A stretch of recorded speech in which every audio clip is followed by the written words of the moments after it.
Hey, this is Joe Pryor, the Virtual Real Estate Team. We specialize in investment real estate in the Oklahoma City and Tulsa markets, primarily with new construction. And it is my Monday video. This is the impromptu time where I just kind of talk about things in general. But the thing that really kind of bugged me that I really wanted to get off my chest with you today is we're doing a new investment website. And I thought, well, I'll look and see around the country and see if there's other things that people are doing. Sometimes copying is not a bad idea if it's really good. But what I found was somewhat disturbing. I was seeing properties like in this one city that I know of that were saying, well, your annualized return is going to be 28.5% or 30.1%. Now, the thing I knew about this city was that if you can look this up statistically, use ChatGPT, Google search, whatever, and you can see that the population is not growing, which is essential for getting high rents. And these rents were out of control, trust me.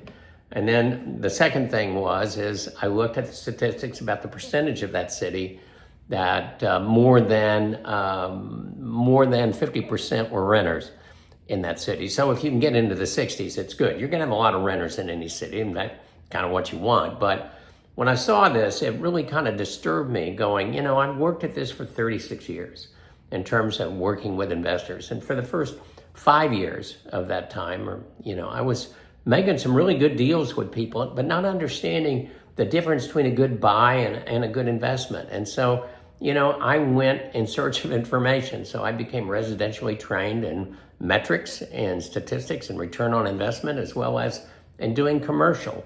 And what I found is that, if you can compute this and it's honest computing and it's real statistics, Benjamin Disraeli, and later Mark Twain said, there's three types of lies. There's damn lies, and there's statistics.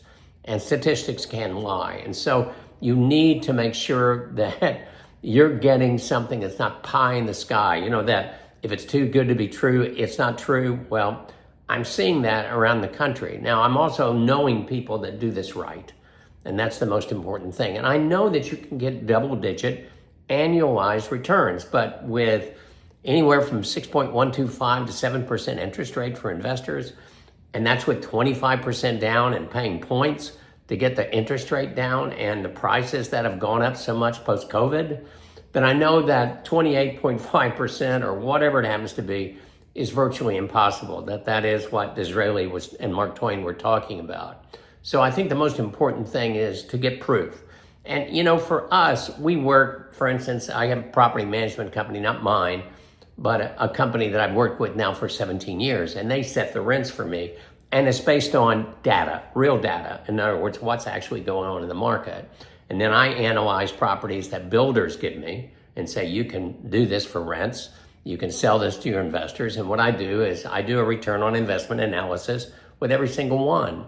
And so the most important thing is I don't want anybody to get screwed. I don't want anybody to buy something and then regret the fact that you do it and take a loss essentially on it. And I've seen that happen. So again, the most important thing for you to do is really question. I understand you don't know all these numbers, but have the person you're dealing with explain it to you. Make sure that they're for real. Do your own research about the city you want to invest in, and then hopefully make the right decision. You will with us because you're going to talk to the property manager, the insurance people, the mortgage people. You're going to talk to all of us to make sure that your decision is well vetted, that you're getting the right information, and you're getting an accurate return on investment analysis.